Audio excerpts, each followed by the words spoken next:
Coming to you from wherever in the world he is, it's Winning the Game of Life with Jungleman Dan Cates. In episode 45, they say Woman Grandmaster, I say Grandmaster, she says chess bitch, Jennifer Shahade. Where in the world will this conversation take us? And as always, the man responsible for everything you hate about this show, Benny Z and the royalty-free band. He obviously needs your tips and suggestions, so leave them in the comments. Don't go anywhere, you just might find out where in the world Dan Diego is.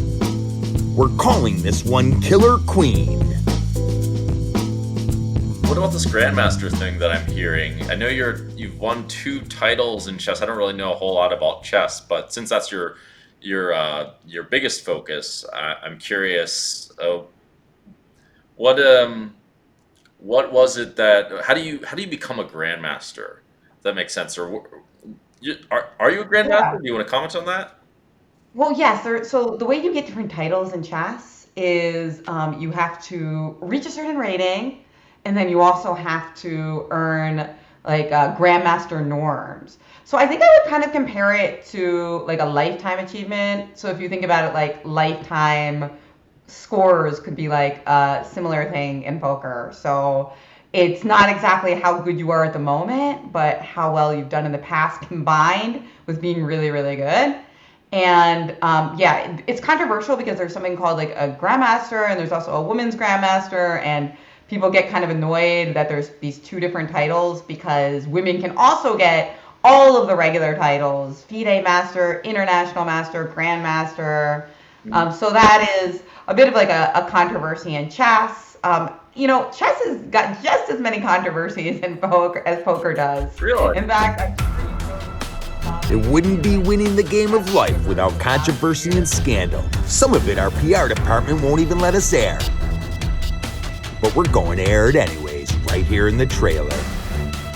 One example would be the Hollywood industry, which is apparently got all kinds of problems.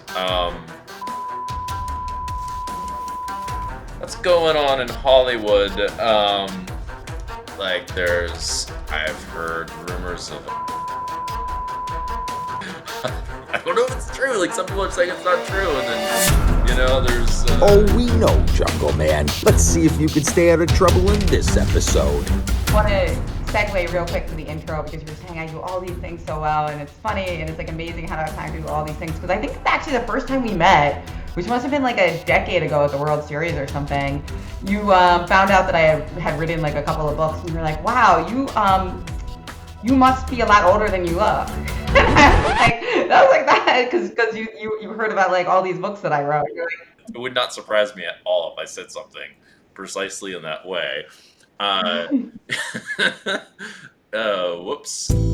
Looks like the Jungle Man got out of another one. Let's call it a draw. No, but it was funny. Actually, I probably pretended I was offended. I don't think I was that offended. Yep, you never know what you're gonna get on Winning the Game of Life. They were like really like going on simultaneously, and you saw like there was this fascination of people with games and the people who were the best at them, and also the way that people can game games. That can game games. Ooh, Gameception. Is there a Gamecepticon?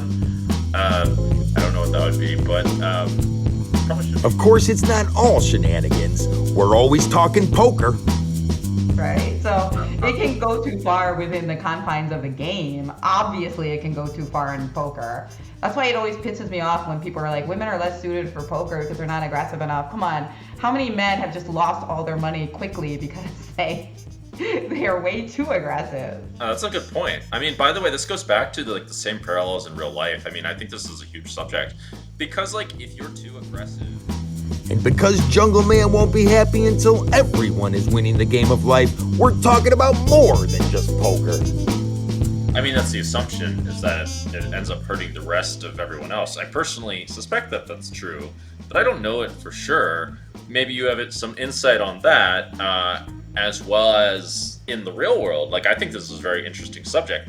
This is just something that I happen to believe. I just happen to believe that the more everyone is supported, the more the whole system benefits.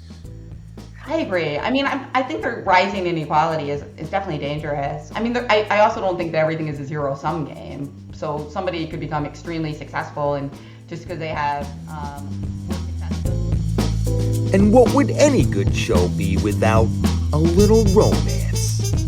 I would say women are quite good at leading into the killer instincts in dating, specifically. But so are men.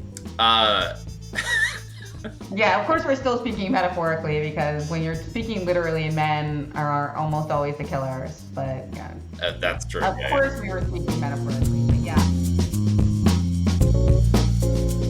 Always right on the edge. This is a real mind sport. They're not just gambling away. These are real brains that work. I love it. There's your sneak peek.